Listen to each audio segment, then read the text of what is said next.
안녕하세요. 보이스 오브 라이프의 이명수입니다. 오늘은 강박에 대한 이야기를 해볼까 합니다.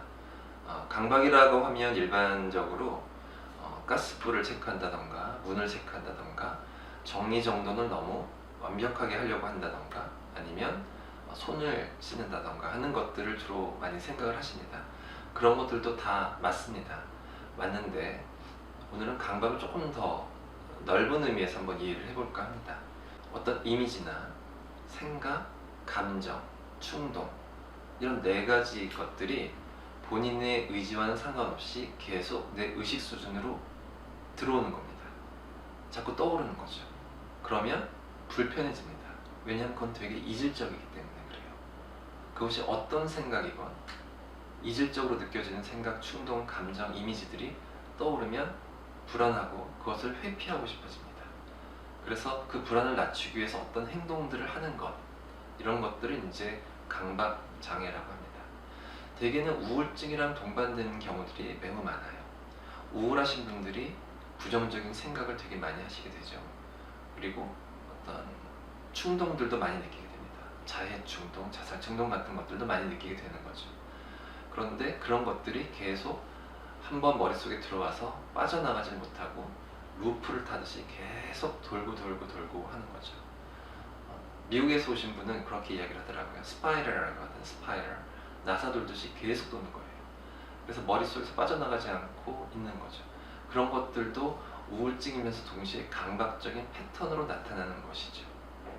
치료를 하는 데 있어서 우울증을 치료하는 것과 강박을 치료하는 것은 조금 프로토콜이 다릅니다. 그래서 내가 우울로 치료를 하고 있는데 잘 낫지 않아, 뭔가 좀 개선되는 게 분명하지 않아 라고 했을 때 혹시 그것이 강박적인 패턴으로 나타나는 것은 아닌가 라는 그런 의심을 해볼 필요는 있습니다. 왜냐하면 항우울제 치료 용량도 조금 달라지게 돼요. 그렇기 때문에 우울이 낫지 않을 때 강박이 아닌가라는 생각, 평가는 꼭 필요하다고 볼 수가 있겠습니다. 이질적이에요. 강박은 책에 나온 얘기입니다. 어떤 직접적인 사례는 아니고 외국에 사는 어떤 사람이 차를 운전을 하고 가다가 도로 표지판에 45라는 숫자를 봤어요.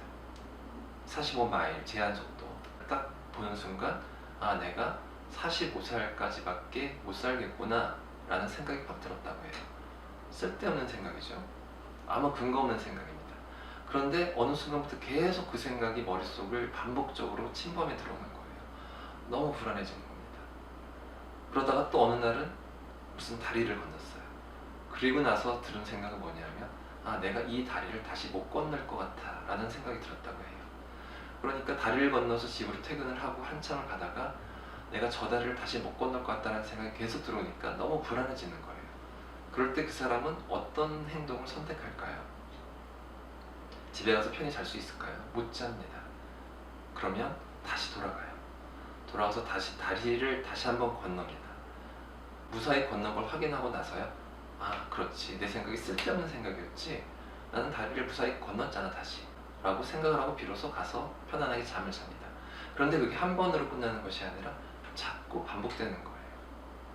그러다 보면 생활이 피폐해지게 됩니다. 점점 심해지게 되고 그러다 보면 삶의 현장에서 큰 문제를 일으킬 수가 있게 됩니다. 이런 것들이 이제 강박 증상, 강박 장애라고 하는 겁니다.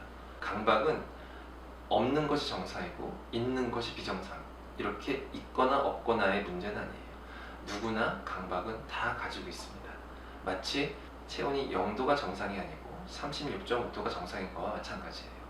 혈당이 정상인 것이 혈당이 0이 정상이 아니고 공복 혈당 100 이하가 정상인 거랑도 마찬가지입니다. 혈당이 0이거나 체온이 0이면 죽은 사람이에요. 그런 거랑 마찬가지로 강박도 우리가 가지고 있습니다. 강박이 없이 잘 살 수가 없어요.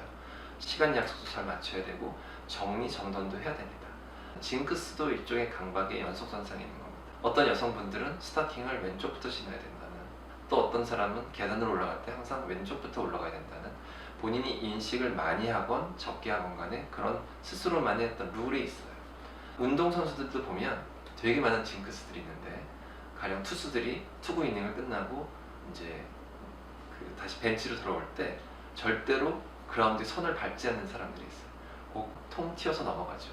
그것도 왼발로 또는 오른발로 자기 나름대로의 징크스가 있는데 그걸 하지 않으면 되게 불안해집니다. 그렇기 때문에 불안해지지 않기 위한 어떤 행동들을 하는 거죠. 정상적인 범주의 강박 증상이라고 볼 수가 있습니다. 누구나 가지고 있는 것인데 내 학업, 직업, 관계적인 문제에서 큰 문제를 야기할 만한 정도가 된다면 질환이 되는 것이고요. 그럴 때는 이제 치료가 필요하게 되는 것이죠. 우울증 분 중에서도 알고 보면 그 패턴이 이런 강박적인 양상으로 나타나는 것이 있습니다. 반복적으로 내 머릿속을 침범해 들어오는 어떤 그 생각, 어떤 그 감정, 어떤 그 충동들, 그런 것들이 강박적인 양상이라면 강박에 준해서 치료를 하게 되면 우울에 준해서 치료를 하는 것보다도 더 낫게 더 잘 치료가 되는 경우들도 있으니까요. 이 부분도 항상 염두에 두어 보시고, 만약에 주치의가 있으시다면 내가 혹시 강박은 아닐까라는 의문을 가져볼 필요도 있겠습니다.